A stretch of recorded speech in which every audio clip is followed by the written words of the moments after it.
Baru yang urungnya.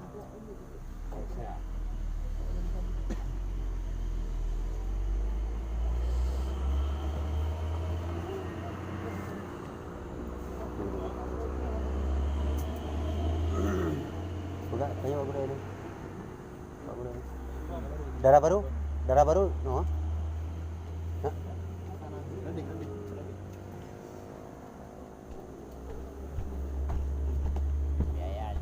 Biaya dengan don bicara. Oke.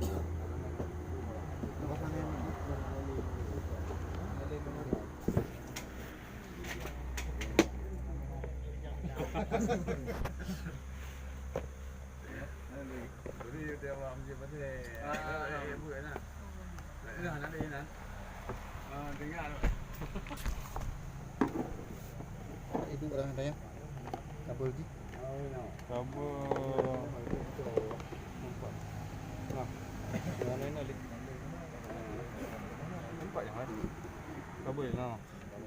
Itu kabel. Kabel ceknya. Ya. Empat cek. Nah.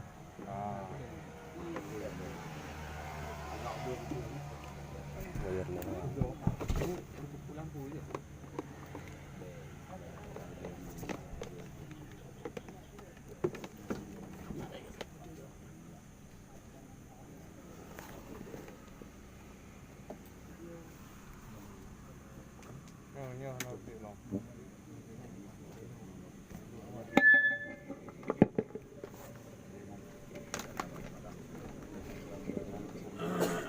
Tes.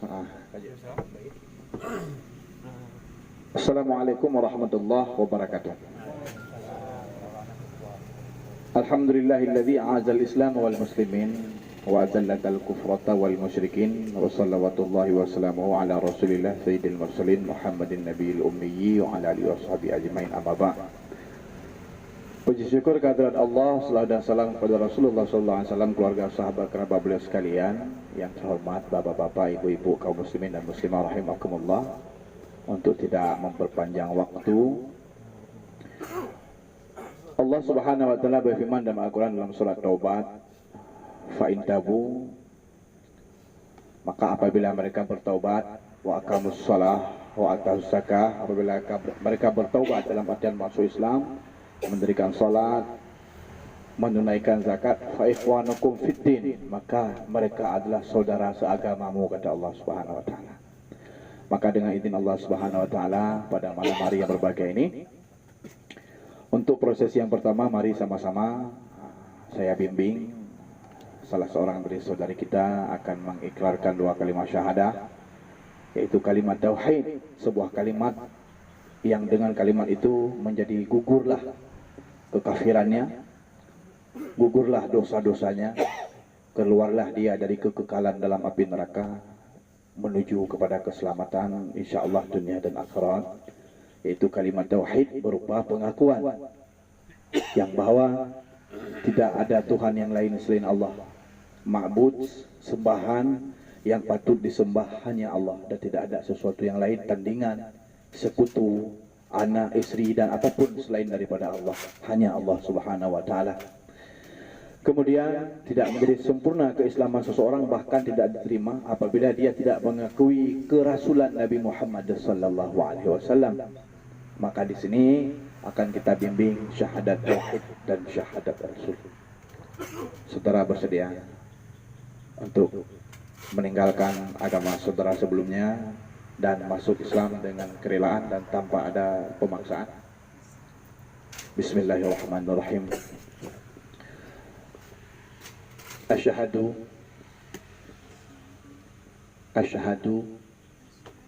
an la ilaha illallah wa asyhadu anna Muhammadar Rasulullah. Saya bersaksi bahwa tidak ada Tuhan yang patut disembah kecuali hanya Allah. Dan saya bersaksi bahwa Nabi Muhammad seorang utusan Allah. Alhamdulillah, saudari kita ini telah menjadi salah seorang muslimah dan menjadi saudara dalam agama kita. Semua kaum muslimin memiliki tanggung jawab moral untuk mengajarkannya pendidikan agama, sehingga harus ada perbedaan antara ketika beliau masih berada dalam kekufuran dengan dalam keimanan. Harus ada perbedaan dalam artian amanah dan pesan kami, pelajarilah agama. Kemudian di sini kita akan melakukan proses yang kedua, karena saudara sudah menjadi salah seorang muslimah, apakah saudara mau dinikahkan, begitu maksudnya. Nah, untuk melakukan proses nikah, saudari harus melakukan proses tahkim, yaitu penyerahan diri untuk dinikahkan. Di sini saudari harus berkata, coba duduk di sini. Saya serahkan, ya, coba duduk. Saya serahkan diri saya untuk dinikahkan oleh Al-Ustadz dengan, ataupun boleh begini, saya menyerahkan diri saya untuk dinikahkan oleh Ustadz dengan, sebutkan nama calon suaminya.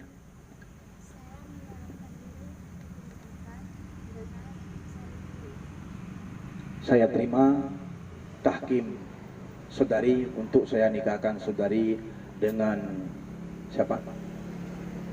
Romawi. Coba ulang sekali lagi. Siapa nama calon suaminya? Yang besar. Saya Rulis. Saryulis. Baik. Coba ulangi sekali lagi.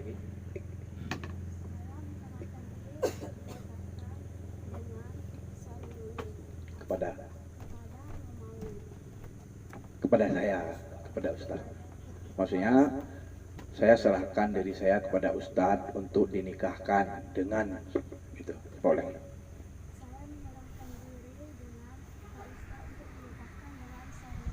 Saya terima tahkim saudari untuk saya nikahkan saudari dengan saudara Saryulis. Baik. Sini. Jalan meji padu. Kali menuju. Dia sudah menyerahkan maharnya dan kamu sudah meridhoinya. Baik. Duduk. Nama dia siapa? Romauli Butar-Butar. Romauli Butar-Butar. Baik. Nandron Saryulis. Bin Amiruddin. Baik. Bismillahirrahmanirrahim. Alhamdulillahirabbil alamin. Wassalatu wassalamu ala asyrafil mursalin nabiyina Muhammadin nabiyil ummi wa ala alihi washabihi ajmain. Amma ba'du, ya ayyuhalladzina amanu taqullaha haqqa tuqatih wa la tamutunna illa wa antum muslimun. Qala ta'ala fi kitabihil karim wa huwa asdaqul qailin. Na'udzu billahi minasy syaithanir rajim. Bismillahirrahmanirrahim. Wa min ayatihi an khalaqakum min nafsin wahidah wa khalaqa minha zawjaha wa khalaqa bainakum mawaddatan wa rahmah. Wa fi ayatil ukhra fankihu ma taba lakum minan nisa'i matna wa thulatha wa ruba' fa in khiftum alla ta'dilu fawahidah. Tengku Saryulis bin Amiruddin, saya nikahkan kepada Anda Romauli. Saya ulangi. Romauli. Saya ulangi. Saryulis bin Amiruddin, saya nikahkan kepada Anda Romauli Butar-Butar dengan mahar 6 juta rupiah dibayar tunai.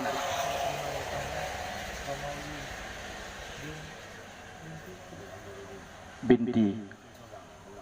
Ulang. Saya ulangi. Tengku Saryulis bin Amiruddin, saya nikahkan kepada Anda Romauli Butar-Butar dengan mahar 6 juta rupiah dibayar tunai.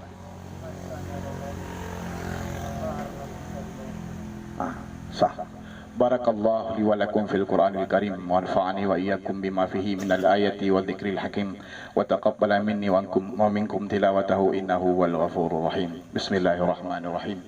Alhamdulillahi rabbil alamin wassalatu wassalamu ala asrafil mursalin nabina Muhammadin wa ala alihi wa ashabihi ajma'in. Rabbana ahsin aqibatana fil umuri kulliha wa ajirna min khizyi dunya wa adzabil akhirah. Rabbana atina fid dunya hasanah wa fil akhirati hasanah wa qina adzabannar. Wa sallallahu wasallam ala sayyidina wa maulana Muhammad wa ala alihi wa sahbihi wa baraka wa sallam. Walhamdulillahi rabbil alamin. Wallahu a'lam bishawab wa ilaihil marji' wal ma'ab. Jangankan saya yang baru Islam, suami saya pun yang sudah 30 tahun Islam, dia juga tidak sholat. Ini jangan sampai terjadi yang demikian. Jadi harus memberikan suri tauladan contoh yang baik. Apabila yang namanya kehidupan manusia yang tidak pernah dilengkapi dengan kesempurnaan, tentu ada kekurangan. Pasti di dalam sebuah hubungan rumah tangga akan terjadi gesekan-gesekan sosial. Artinya ada benturan-benturan ketidakcocokan, pasti ada. Itulah bumbu-bumbu dalam kehidupan.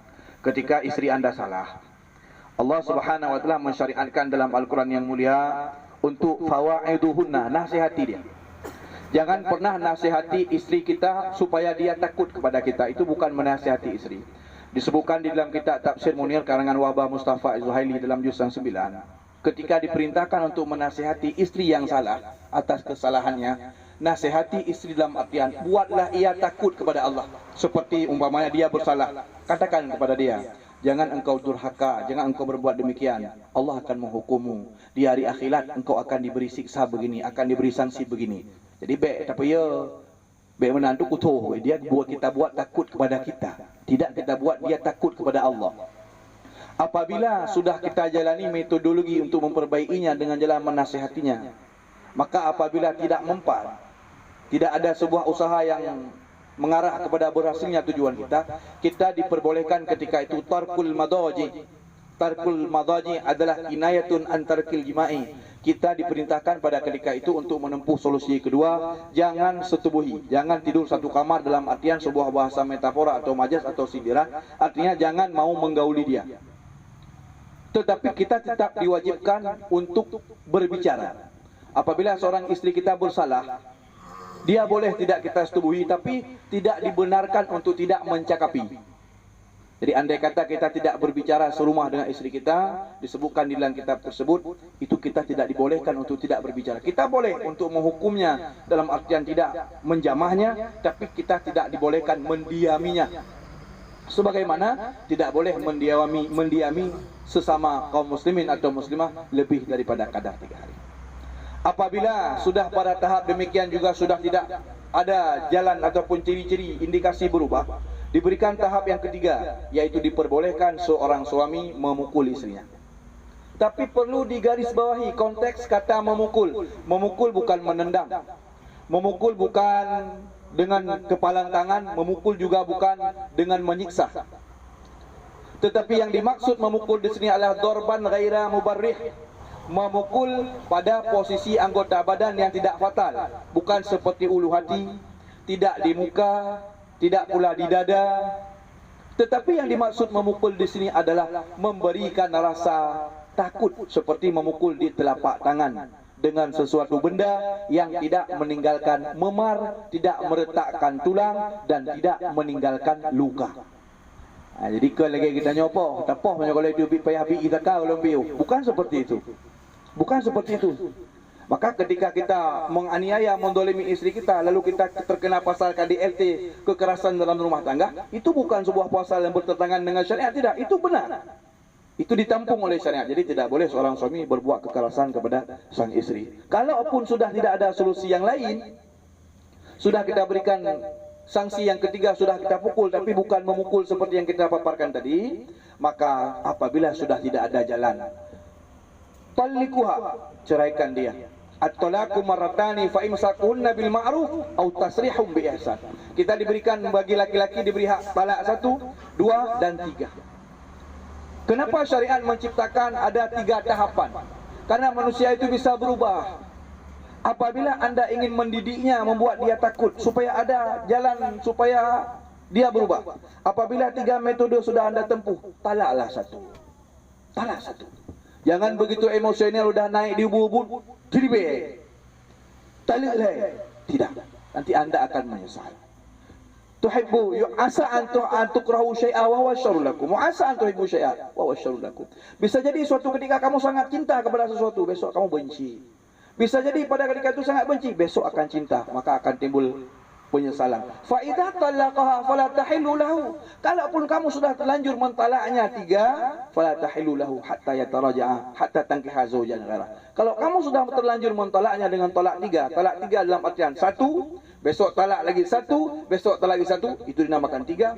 Atau sekali talak 2, kemudian kamu tambah 1, itu sama dengan 3. Atau sekali kamu talak langsung 3, itu juga 3. Bila sudah terjadi demikian, maka tidak halal lagi wanita itu untuk kamu jadikan istri, sehingga dia harus dinikahi dulu oleh lelaki lain dengan sendirinya, kemudian dia ditolak oleh suami yang baru, kemudian habis nikahnya, baru kalau kamu punya keinginan dipersilakan. Nah, jangan sampai terjadi yang seperti ini. Dikarenakan sesuatu yang halal, yang boleh, tapi Allah sangat memurkainya, itulah tolak. Kenapa? Karena di balik pertolakan akan terjadi, hari ini katakanlah kita berdua, 2 tahun yang akan datang Allah karuniakan seorang anak, terjadi tolak, akan ada pemutusan silaturahmi dan akan terpisah orang tua dengan anaknya. Jadi jauh sebelum seperti hal demikian terjadi, pikirkanlah. Maka semoga Allah Subhanahu wa taala meridai pernikahan Anda. Allah berikan kepada Anda keturunan yang salihah. Kemudian Anda jadikan istri Anda sebagai hiasan mata di dunia ini, menjadi pelipur lara, teman Anda berdiskusi, teman yang dapat membawa Anda dalam beribadah. Jadilah seorang suami yang baik. Kemudian berilah dia pengayoman, berilah dia perlindungan, di mana dia bisa berlindung di bawah panji dan payung penjagaan Anda siang dan malam. Jangan dolimi dia. Apabila Anda punya waktu luang, daripada Anda buang-buang waktu, lebih baik Anda pulang ke rumah, temani istri Anda, diskusi istri Anda, apalagi tanggung jawab Anda sangat besar. Daripada waktu Anda duduk di wifi, daripada waktu Anda terbuang diskusi yang tak perlu, yang di luar daripada kebutuhan, pulanglah ke rumah. Anda punya satu tanggung jawab moral, cok Quran, ambil ikra adik. Hari ini ku ajarkan kepadamu 3 huruf. Ini alif, ini ba, ini. Besok tambah 2, besok tambah 2. Besok ajarkan rukun salat 13. Hari ini ku ajarkan kepadamu 2 saja. Surah Al-Fatihah itu ada 7 buah ayat. Hari ini ku ajarkan kepadamu 2 saja. InsyaAllah rumah tangga Anda akan barokah. Anda akan mendapatkan double pahala. Pahala mengajarkan keislaman, mengajaknya taat, membimbing dan memberikan perlindungan serta tempat sandaran bagi dia. Kemudian yang terakhir, Anda telah memelihara kehormatan Anda sendiri dengan menciptakan, dengan mengayomi diri dengan syariat nikah. Kita sudah terpelihara dari sebuah perbuatan yang sangat dicela oleh Allah. Allah berfirman dalam Al-Quran, wala taqrabuz zina innahu kana fahishatan wa sa'a sabila. Jangan kamu berzina. Ketika dikatakan kamu jangan berzina, sama dengan dikatakan menikahlah agar tidak terjadi zina. Innahu kana fahishatan wa sa'a sabila, karena sesungguhnya zina merupakan sebuah dosa yang sangat besar dan perbuatan yang sangat keji luar biasa. Semoga apa yang saya paparkan ada untuk faedah untuk diri saya pribadi, dan ada faedah untuk saudara dan saudari kita yang merupakan suami istri. Semoga diberkahi oleh Allah Subhanahu wa taala. Karena waktu yang tidak memungkinkan, atas banyak kekurangan dan kesilapan serta kejanggalan, harap diperbanyak maklum dan terima kasih banyak atas segala perhatian. Wallahul muwaffiq ila aqwamit thariq. Wassalamualaikum warahmatullahi wabarakatuh.